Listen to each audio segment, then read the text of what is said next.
Just you tell this story, and every time you do, I laugh.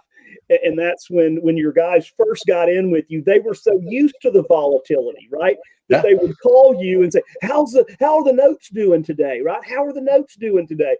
And talk about that, how you answered that question. Yeah. So again, they had stock background. So I mean, it's up, it's down, it's up, it's down. And when they first bought a note, I shouldn't say there was a few of them when they first bought a note where they would call me, it's like the second or whatever. And it's like, hey, what's my money doing today? I was like, well, nothing. I mean, the payment came in yesterday, right? Or it could have been the 5th or 4th or wherever it was, but the payment just came in. And they're like, well, what's my money going to do? I'm like, nothing until next month. They only pay once a month. And so they were so used and conditioned to the rise and fall of the market where it was funny.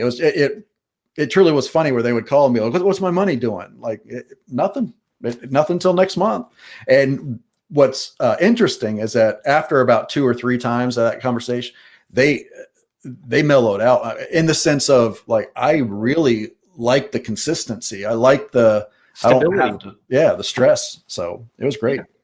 Yeah, I think that's a pretty common thing from what we refer to as the stock market refugee or the hedge fund refugee. Is there's this sense of urgency and panic of like, I need to know, I need to manage my money, and you're putting it in a vehicle, a note vehicle that's stabilizing things. And really, that's the whole point: is hey, you can keep the returns, but we can get rid of a lot of the headaches. And once they buy into that, they start to leave you alone. You don't get near as many phone calls, huh, Ben? Well, not those kind of calls. Usually then it's like suddenly they have more money. Yeah. That's the cool thing, Ben, right?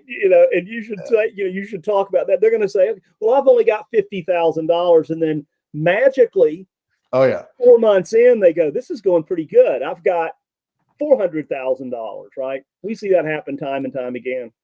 Oh yeah. If I tease them because that's what they say. It's always 10 grand or 20 grand, and that's all I have. I'm like, that's all you have, and well, maybe I can get to 12, or maybe I get to 30, and then 6 months later, suddenly 250 grand, 500 grand. I'm like, well, what happened to 15? That's a big jump in 6 months from 15. Like, well, I just wanted to see what was.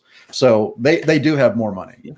And it's not selling them, Ben, right? You're not selling them on the investment. You're presenting the investment. And if they want in, they get in. And Ben, you've told me many times in our conversations how you've actually, if somebody was a little bit too,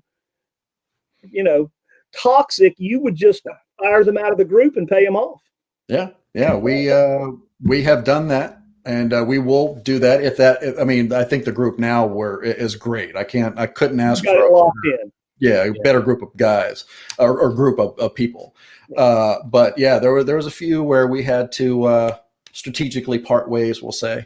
And it was just because, we're not, it doesn't help a group to come in and start throwing weight around, and nobody really cares how much what are we making, right? I mean, you could know everything. If you're not making any money, who cares? And so I just wasn't willing to. And then what's funny is Dr. Steve, who was the example that we showed, he was the one that was like, we're booting this guy, because I made sure in the operating agreement that I had no powers to do that, because I wanted to give them all the control and them all the resources in order to do that, because I didn't want anybody coming to me, and I just didn't have time to hear the complaining. Right. I'm kind of past that. So